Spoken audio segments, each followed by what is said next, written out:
Sejam bem-vindos, meus caros alunos, a mais uma aula. Nós vamos dar continuidade ao estudo das leis de Newton aplicadas na solução de problemas básicos de mecânica. Um problema muito comum nos livros, nas aulas de física, é o problema de elevador. Aqui nós temos um elevador de massa 1000 kg, com uma pessoa de massa 70 kg dentro desse elevador.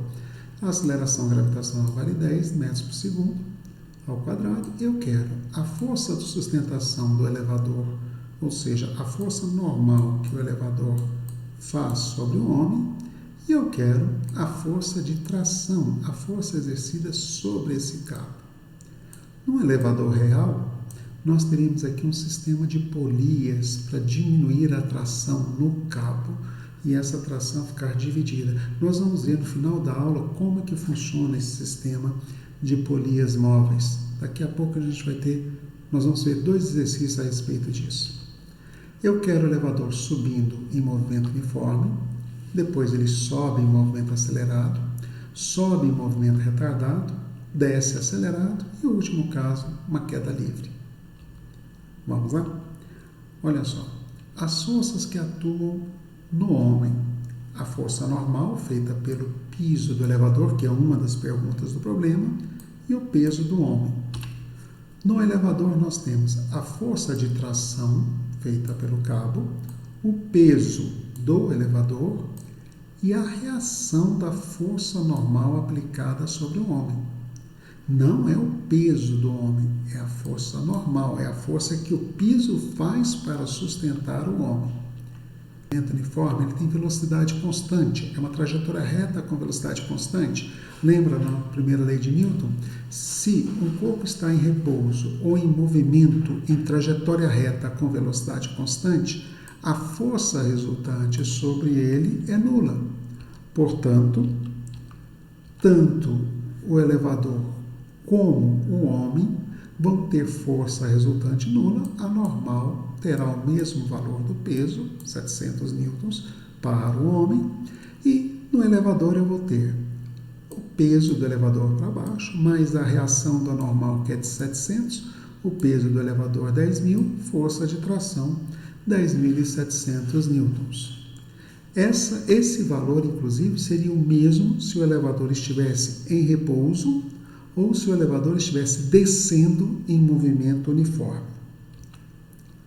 Segunda situação, o elevador sobe com uma aceleração de 2. Vamos imaginar que você foi a um prédio do seu amigo, da sua namorada, do seu namorado, não importa. Você foi a um prédio e quer ir ao 6º andar.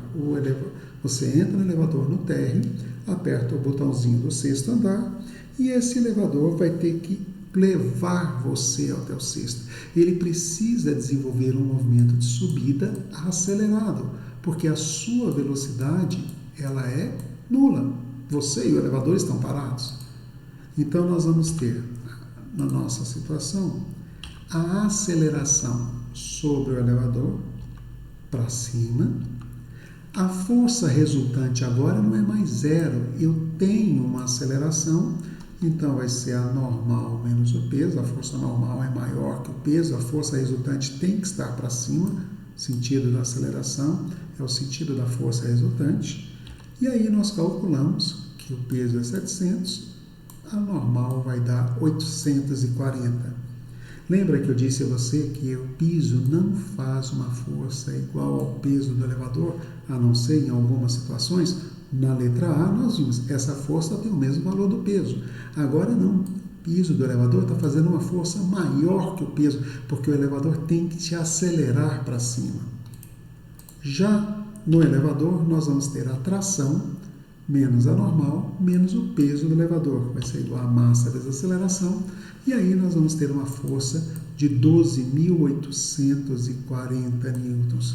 Perceba, essa força é muito superior ao peso do homem e o peso do elevador. Na letra B, já foi? Letra C, o elevador sobe em movimento retardado. Como é que eu vou subir em movimento retardado? Lembra da nossa história anterior? Eu havia dito a vocês que você foi a um prédio pegou o elevador que estava no térreo, apertou o 6º andar, o elevador te acelerou para cima. Quando chega no 5º andar, entre o 5º e o 6º andar, o elevador tem que parar. Ele tem que frear, ele tem que diminuir de velocidade. Eu já ia falar desaceleração, desculpe. Ele tem que frear, ele tem que retardar o seu movimento. Como ele vai retardar o seu movimento,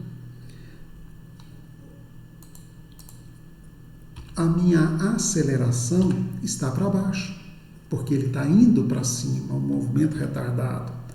A minha força resultante agora, perceba, é diferente do anterior. Antes a normal era maior que o peso, agora a normal é menor que o peso. Eu vou ter uma força normal de 560 newtons. A normal menos o peso vai ser a massa vezes a aceleração. Esta soma vetorial de sentidos opostos, eu tenho essa força normal, o piso está fazendo sobre você uma força menor que o peso para que você pare o seu movimento de subida. Consequentemente, no elevador também eu vou ter uma força resultante para baixo, daí a força resultante normal mais peso menos tração, e eu tenho uma tração de 8.560 newtons, uma tração menor que o peso do elevador mais o peso do homem. Lembra, o elevador está subindo, nosso elevador está subindo, mas ele está parando. Por isso que essa força resultante sobre ele e sobre o homem, ela é verticalmente para baixo. Na terceira situação, ou melhor, na quarta situação, você foi à casa do seu amigo, namorado, enfim, você foi aonde você deveria ter ido e agora você vai voltar para o térreo. Então você vai descer acelerado. Você está parado no 6º andar e vai ter que ser acelerado para baixo, para aumentar a sua velocidade. Sua velocidade lá no 6º andar é 0. E agora você vai ser acelerado para baixo. Então nós vamos ter nosso conjunto de forças, nossa aceleração é para baixo, semelhante ao anterior, que subia retardado. E se você observar, a força resultante é a mesma da letra C, e a força normal também 560 newtons. A força resultante normal mais peso menos tração é igual a massa vezes aceleração, 8.560 newtons. Nessas duas situações, subir acelerado ou descer, subir retardado ou descer acelerado com aceleração de 2, eu tenho as mesmas forças, não são os mesmos movimentos. Esse movimento aqui, ele vai ter velocidade crescente. No movimento da letra C, nós teríamos velocidade decrescente. E o último caso é o cabo se rompe. O cabo rompeu. E aí, tanto o homem quanto o elevador vão estar em movimento de queda, né, com aceleração para baixo. A aceleração é a aceleração gravitacional. A força resultante seria o peso menos a normal, já que essa força resultante é para baixo, que é a massa vezes a aceleração. O peso é 700, a massa é 70, a aceleração é a própria gravidade. O que você vai perceber é que a força normal vale 0. No elevador, você vai ter que a força normal mais o peso é igual à tração, que é a massa vezes a aceleração é a gravidade, a tração é 0. Essa força normal, ela não existe quando o elevador está em queda livre. É aquela situação de imponderabilidade, de flutuação dentro do elevador. O piso do elevador tem a função de evitar que você caia. Então, se você e o elevador estão em queda livre, esse contato entre você e o elevador ele não existe. Do mesmo modo que também não existe atração no fio, porque a tração é a força que é aplicada para tentar equilibrar o peso ou vencer o peso. E nesse caso não existe tração, o fio se rompeu. Portanto, tração e normal nulas.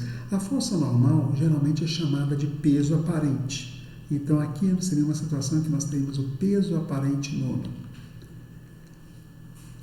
O próximo problema é a solução do que a gente chama de máquina de ataúde ou sistema de contrapeso. Nós temos aqui dois blocos, um de massa 4 e outro de massa 1, e eu quero que você calcule a aceleração do sistema, a tração nesse fio 1 e a tração nesse fio 2, que sustenta a polia. A polia e os fios são ideais, o que significa que a polia não tem massa, não tem inércia, não apresenta rotação. Vamos lá, então. As forças que atuam no sistema. No bloco A, eu tenho a tração para cima e a força-peso de 400 para baixo. No bloco B, eu tenho o peso de 100 newtons. Opa, faltou newtons aqui, vamos acrescentar. O peso de 100 newtons para cima e o peso para baixo, em direção à Terra, e a tração para cima. O bloco A vai estar acelerado para baixo. O bloco B vai estar acelerado para cima. Então, a força resultante no A é 400 menos a tração, que é a massa vezes a aceleração, e a força resultante do B é a tração menos o peso, que é a massa vezes a aceleração. Eu agora tenho que resolver esse sistema de duas equações e duas variáveis. A aceleração de A tem o mesmo valor da aceleração de B. Aquela situação antiga que nós vimos, se as acelerações fossem diferentes, ou o fio se romperia ou ele encolheria, o que não pode acontecer. Essa tração é a mesma desta tração, tem o mesmo valor, é o mesmo fio. O fio não tem inércia, não há perda de força nessa brincadeira. Somando as duas equações, nós vamos ter que a aceleração vale 6 metros por segundo ao quadrado. Para achar o valor da tração, 60. Para achar o valor da tração, nós vamos substituir ou nesta expressão o valor da aceleração. Então, nós vamos ter que a T menos 100 é igual a 1 vezes 60, a tração é igual a 160 newtons. Agora, qual o valor da força feita por esse fio que sustenta as polias? Muita gente pensa que essa força seria a soma dos dois pesos, mas não é bem assim. Olha só, o fio puxa a polia para baixo, o fio puxa a polia para baixo. Eu tenho a mesma tração puxando a polia nos dois lados. Então, eu vou ter 2T igual a tração 2. Esse T2 que aparece aqui, essa força 2 para cima, ela tem um valor de 2T. A força resultante numa polia ideal sempre vai ser igual a 0. Nosso próximo problema, nós temos um rapaz segurando esse bloco de peso, massa 50, gravidade 10, peso 500 newtons, em duas configurações diferentes. Também lembrando, são polias ideais. Eu quero saber qual é a força que esse rapaz faz para baixo, consequentemente essa força vai repercutir aqui para cima para equilibrar o bloco nos dois casos, a força F e a força F'.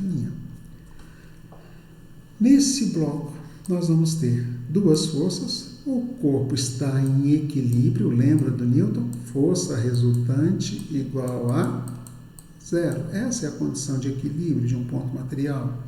Então, essa força para cima tem o mesmo valor do peso para baixo, 500 newtons. Esse corpo também está em equilíbrio, mas eu tenho agora esses dois fios, esses dois lados do fio fazendo a força para cima. Então, a minha força para cima será de 250 newtons.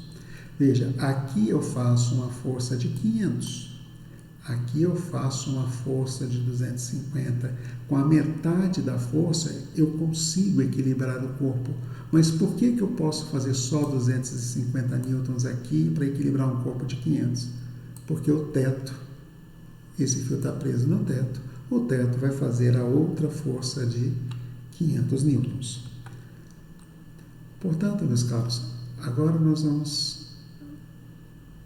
finalizamos mais uma bateria de exercícios. Na nossa próxima aula, nós vamos trabalhar com o plano inclinado, resolver problemas de plano inclinado, ver qual é a dificuldade na solução de problemas de plano inclinado. Espero que vocês tenham gostado. Continuem estudando. Tenham um bom dia e até a próxima.